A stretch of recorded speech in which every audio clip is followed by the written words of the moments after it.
First time I encountered the works of Isaiah Berlin was actually when I went to Oxford as an undergraduate student, because at that time in the 90s, back in the day, Oxford, the history as well as the philosophy faculties were always talking about how to actually read, how to understand, how to make sense of Isaiah Berlin and his works. Isaiah Berlin is actually a Russian emigre who went to the UK and actually studied and lived in the United Kingdom for most of his life. He's rather prominent because he actually kind of put philosophy in the 1950s from a kind of historical back to an analytical perspective. Especially trying to identify different aspects and different concepts of what we call today liberty. Because sometimes when we talk about liberty or liberalism, that can mean a lot of things, and it's sometimes a bit blurry as a concept. So I try to make use of at least two different concepts of what we understand as liberty. Liberty, on the one hand, the negative liberty as freedom from oppression, freedom from coercion, and freedom from any kind of dependence. And on the other hand, the positive aspect of liberty, namely our freedom to do things, our freedom to be entitled or to have the liberty without any outer impediment to achieve things.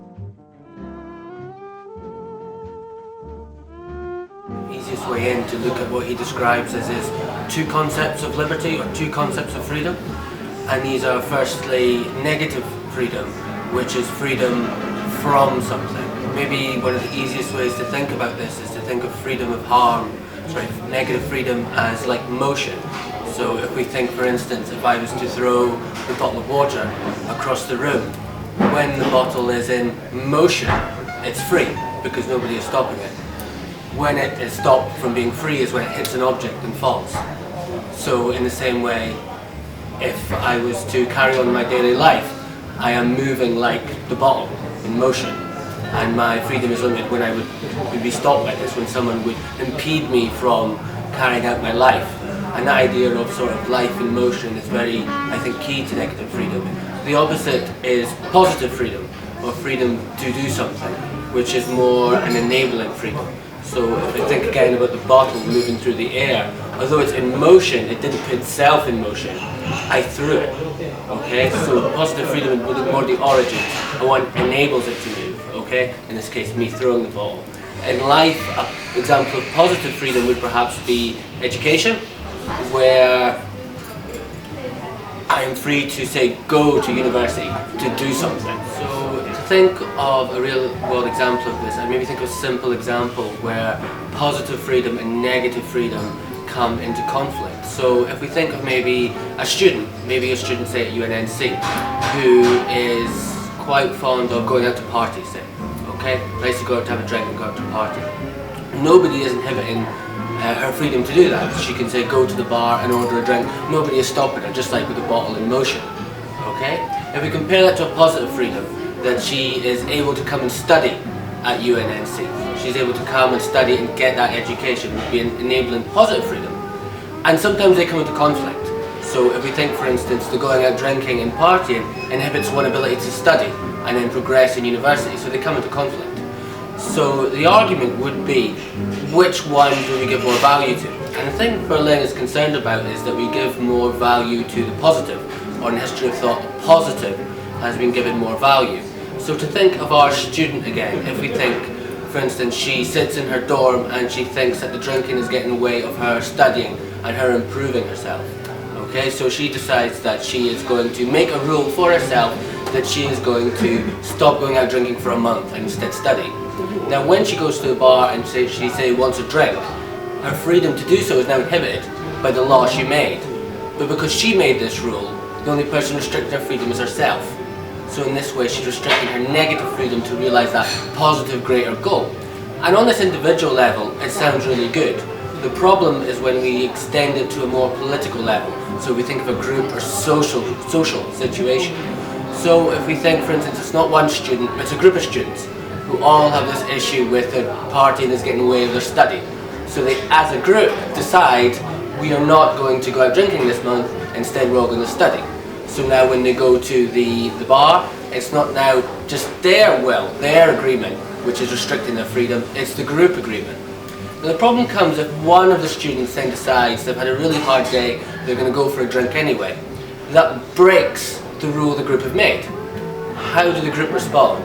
Well, the group could allow him to go out and get a drink and not impede his freedom, okay, respect his negative freedom, but then it's not helping him achieve that higher goal that they set out. It also could be a bad example for other students who then follow his lead and also break the pact. So one opposite way, one other way to look at this or to challenge this issue, which many positive theorists would argue, would be that we have to restrict that person's freedom.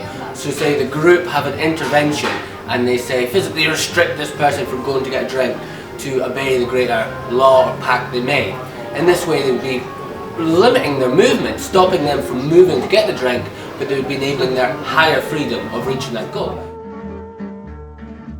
Now the main problem that we normally have encountering when we're studying culture, when we're studying politics, when we're studying history in general, is that normally my students, our students, you think in terms of liberty and liberalism as something that is kind of coming from the West. It starts somewhere with the rise of capitalism, which doesn't really add up, and then it's kind of the dominant idea or ideology that's even dominating the world today. And this is kind of blurring the idea of what really liberty or liberties and liberalism is about. I've done some research on political movements for political participation in the 19th century.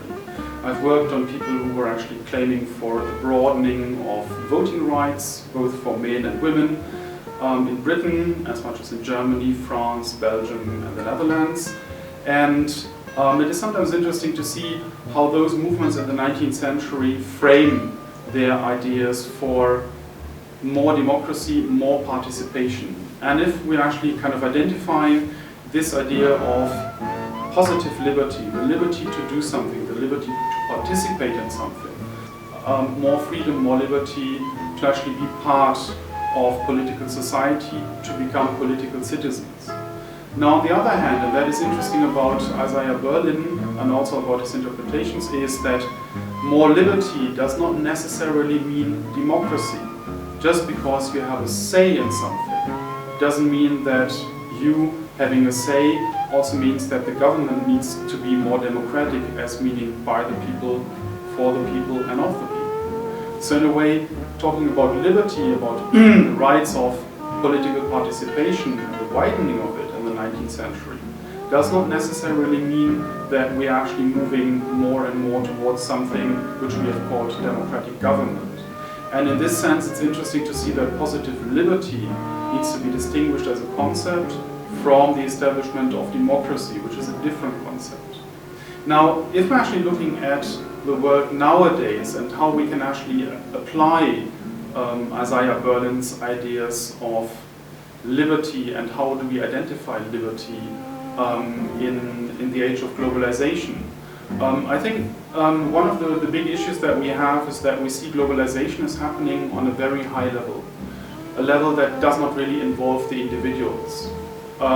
It is happening somewhere in the system of global economy, it is happening in the system of global politics.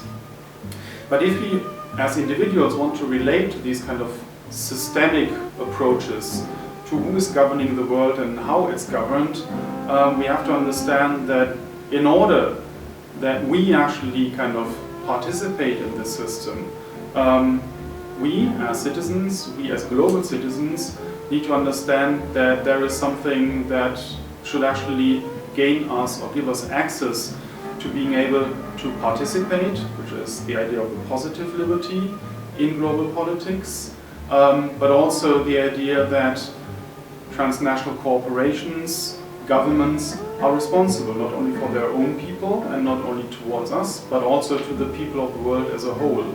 So in a way, our definition of liberty is actually urging us to ask for a certain kind of transparency and a certain kind of accountability, not only of one government or of one corporation, but of governments and corporations as a whole.